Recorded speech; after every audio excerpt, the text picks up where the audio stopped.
Hey you guys, today we were talking about postpartum depression. Dum dum dum! Did I have postpartum depression? I absolutely did, especially with my first child. He's 10 now, Jackson. I just mourned the loss of my life before I had kids, which was, like going to the movies, going to a nice restaurant on Friday, sleeping all day Saturday, doing whatever I wanted. And then, like for that 9 months, your body is hijacked by this other human being, and you suddenly can't have sushi, and you can't have deli meat, and you have to watch out for your tummy, right? Because there's something growing inside. Yeah, I was just more grieving the loss of the season I was in before. And with Jackson, he was very colicky. I didn't know what I was doing. I thought I was gonna kill him all the time. My body wasn't sexy anymore. I live off sleep, right? Or I used to live off sleep. I loved sleeping, and my friends knew that I would take a nap after school, like even all the way from junior high up until college. I just love sleep, right?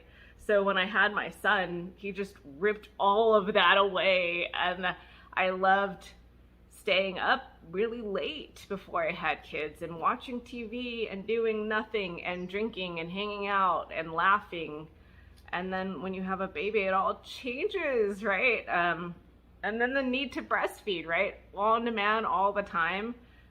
My husband and his family were very pro breastfeeding, right? Which I am too, right? The doctors, the lactation consultant, the nurses, that in itself was a lot. I had a C-section, so my body didn't heal properly the way that I wanted to. And it was in November, so it was raining and cold in the Bay Area. It was like I was in a dark cloud and in another time warp where I couldn't sleep. It was like Freddy Cougar. I can't sleep, I'm going crazy. And the funny part is, in this season, I opened up a can of Pringles and I had an ice cold glass of Coke I wanted to drink, and I poured my soda all over into the can of Pringles. I was so out of my mind. Like, I cried. I stuck these Pringles in the oven and I couldn't save them. They tasted like Coke.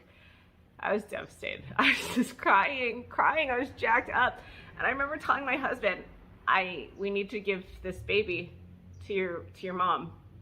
Like, I'm ready to drop him off. I can't. I didn't want to physically, get rid of him, but I had so much resentment. Like, I feel horrible. He took the time that I had that was so free away, right? And the no sleep, the exhaustion. I didn't feel sexy. I didn't feel like myself. My hormones, I was losing my hair. Just the worst of the worst. Like, you get hit with a truck and you're in a new season. You went from being like slim and sexy and newly married and beautiful in a bikini to, I went from being like engorged breasts, exhausted, hungry, angry, tired, and I'm moody when I don't sleep, right? So just not feeling sexy. This baby wants me all the time. Like, oh, it was such a life shift, like a season shift that just turned my life upside down, right? Just the diapers, just remembering everything. I just want to remind you, if you're a new mom, it's just a new season, right? I called a single mom that I worked with in banking, and God bless her. If she's watching this, her name was Zulema. I called her crying. It was like the first day my husband had to go back to work. I called her crying, and I was just like, I can't do this. I'm a hot mess. I need you to say something good. How do you do it? How do you do it all by yourself? She had, I can't remember, 1 or 2 kids at the time, and she's a single mom working.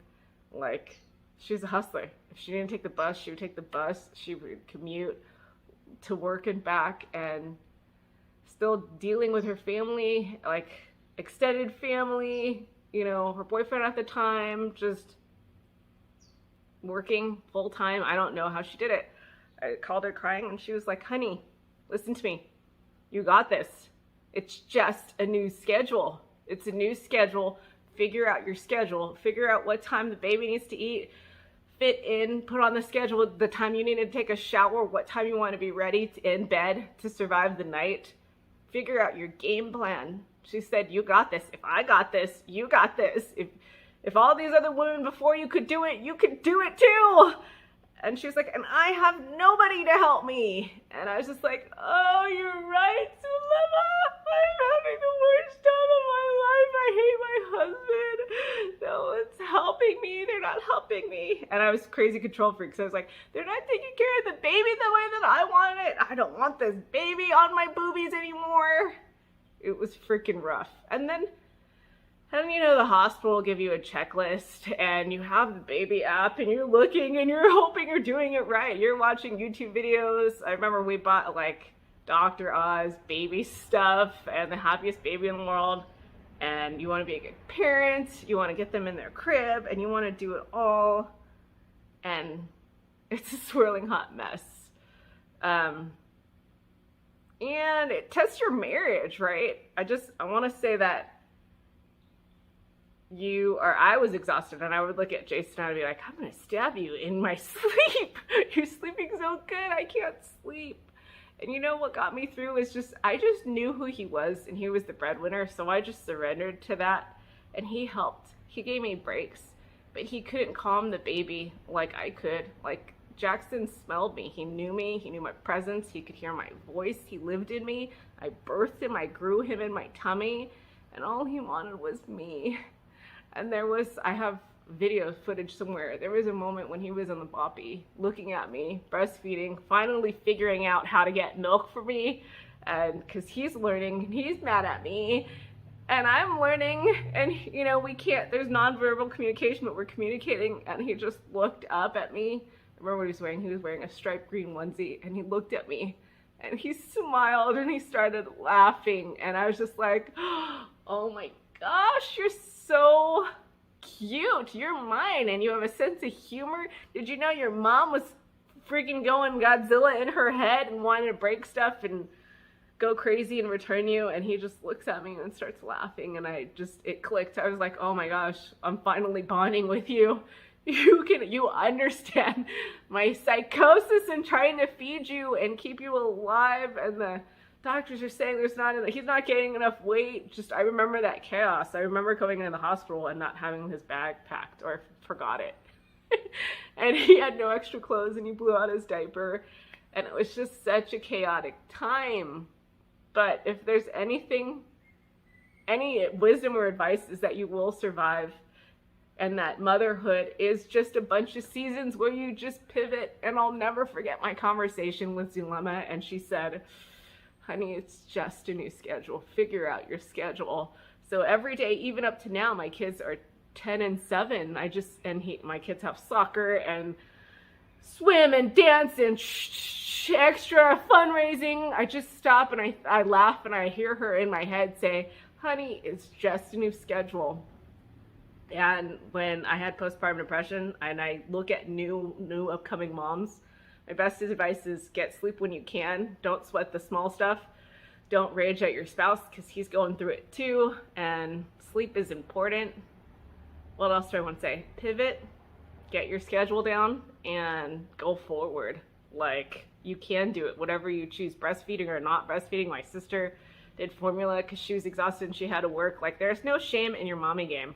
Like, I'm not the perfect mom. Secrets are I don't force my kids to eat vegetables. They do when they can, and I don't want to fight against those little things. Or crib training. I'm not awesome at that. Like but my kids are well loved, they're funny, they are super smart and outgoing, and they're wonderful people and they love Jesus.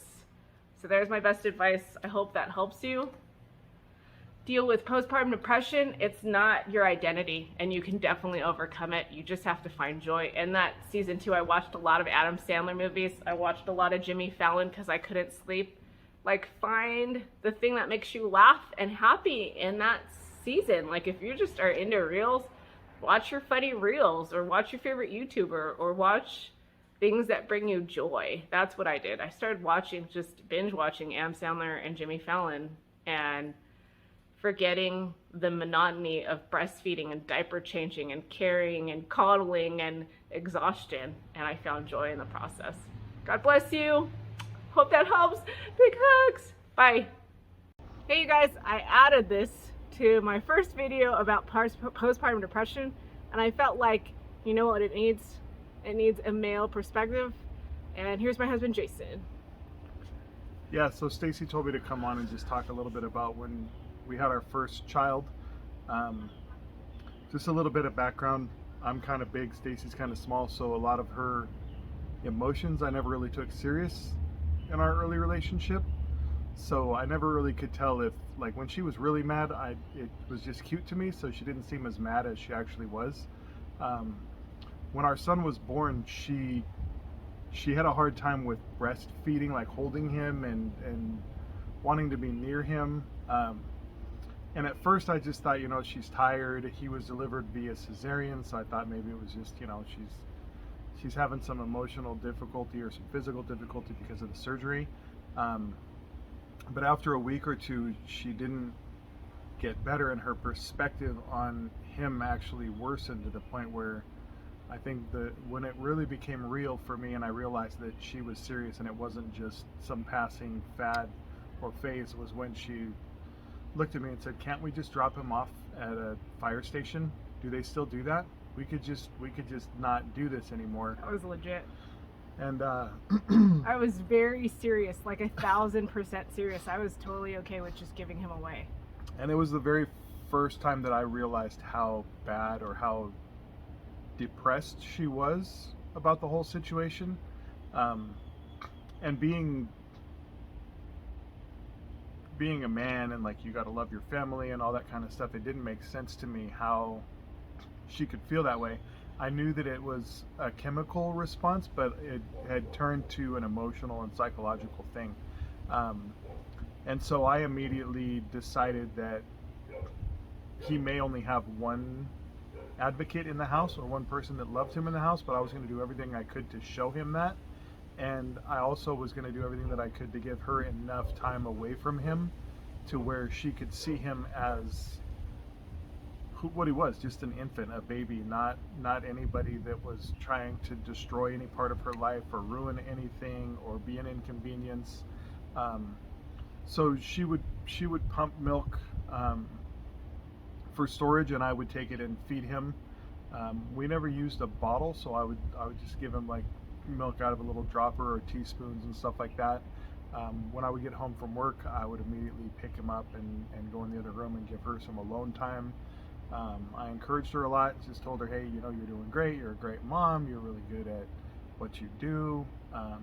I don't think she believed anything that I said, but I kept saying it, just because I believe that the more you tell somebody something, the more they believe that it is who they are, and the more they can stop believing that they're what they're not, and start realizing that they really are what you say they are. But yeah, I was hyper focused on making sure that she had time away from him, and that he had all of the nurturing that he needed in order to not cry and be even more of a thorn in her side, so to say. And then I also tried to just do a lot of including her in the conversation when I was holding him, and little by little, over a period that's probably longer than we wanted it to be, she ended up kind of being able to look at him while we were talking and then hold him, and then she kind of started playing dress up with him, and everything kind of started to change once she was able to get through it. But it wasn't, I'm not going to say that it was easy. I am going to say that it was worth it. You know what's funny, and recalling everything that he said, I was crazy irritated with him too. So even when he took the baby, I was like, you're not doing it right, he's crying for me, I'm losing my mind. I could just drop him off this diaper table and it would, you know, like, I got all violent in my head, but I didn't act on it. And this kid never smiled at me. I think it broke when he like laughed and looked at me, and I was all like, oh my gosh, he really knows who I am now. And that was way after like he latched on and fed properly and wasn't crying all the time. He was crying so much, and I was just like, I was in a tornado that I couldn't get out of. Yeah, and it was probably a lot worse than words could say, or that you could ever imagine that it might have been. Um, I remember a time when she was like, "Well," so she was yelling at me. She was mad, and so I left the room, and she slammed the door and locked it and said, "You'll never see your son again." She was holding the baby, and so I remember I just immediately turned and kicked the door in, and grabbed the baby and just left. Like went to the kitchen, and and there were a few times like that where she like wasn't in her right mind or wasn't being her normal self. Um, and to this day, I don't really know exactly what causes that chemical reaction or physical or emotional response. I just know that it was absolutely real, and it wasn't something that she just had to get over. Right? It wasn't just something that, oh, we need to just have a conversation about this and then she'll realize that she's wrong, because there wasn't any right or wrong. It was just pure, a complete difference in the way that she believed, or what she believed our son was, or how she believed our family was going to work. And it was completely uncharacteristic of who she was or who she is. So I know that, I don't know, it was terrible, but it's great now. I was gonna say, when we put up a good front, we had family visits, right? And I don't know, like it was like all good, but not really. It wasn't all good. It was horrible. And then like I would go to the doctor and I'd fill out the questionnaire just fine, right? Right. At the time, I don't know why, but when it was like the witching hour, at the darkest night, and it's raining in the Bay Area, and the rain doesn't stop, and you're not at the doctor's office with your makeup on, it was bad. It was really bad. And he was born just a couple weeks before Christmas, so it was, going to Christmas with the family and going and seeing everybody and hanging out and having fun and trying to pretend like everything's normal, and like you don't want to tell everybody, how's the baby, great, how's his mom, well, she's bat crazy, but you just have to. Trying to stab him today, like. Yeah, she had to hide the knives for a couple of days, but now she's so, and we just passed him around. Everybody enjoyed their time. She was able to spend time with the family without. We have him in her awesome lap, but it was, like grandmothers, moms that care, that really like took the time out to hold them without knowing the craziness. Like I remember dropping him off on a day and I was like, take him, please just take him, like take him, I need a moment. Yeah, and I would say if there's anybody that's going through postpartum depression, whether it's yourself, your spouse, you two together, if your son or daughter just had a baby and they're going through that, it's absolutely real. And I don't think that Stacy would ever do anything to hurt her children. She absolutely loves them and lives for them and does everything she could. But in those moments, I think that if she was left alone with the baby, she might have just let go and let him hit the ground, just because it's so real, and you don't understand it, and you don't, when you're on the outside looking in, you're like, there's no way that this is real, but it is, and it was. And whatever you have to do to support that person and keep the baby safe, I highly recommend you do that. Yeah. So I'm gonna end. I feel like I should just pray, because I always feel like that's a good way to end. So if you watch this and you're going through it, I want to let you know that you're gonna overcome. Postpartum depression is not a part of your story, and that you have full authority over that. And right, you prayed for me the whole time, right? He was like, I love her, but I'm gonna extra watch out for her and my child. Yeah, like I don't know what she's capable of, but I'm ready to go down that journey and support her, right? So Lord, I just thank you for the moms watching this and anyone watching this. Like, God, cover them, protect them, show them that there's a way out, give them tools and resources. And it's not a dark, shameful thing, right? It's like, bring it to light, say that you're not okay and get help, then ride the wave until you find peace and you make that connection with your baby, and you overcome everything. So Holy Spirit, have your way. Jesus, come on in. Like, we break postpartum depression. That is not of God, and it's not the will of God. Okay? Unity, family, and he's 10 now. He's amazing. Now I want to be with him all the time when he's not stinky. And yeah, bless you. Thank you so much. Look, like and subscribe. Look at my other videos. Connect with me. Just if you need prayer or you need advice, connect with me. Love you. Bye. Bye.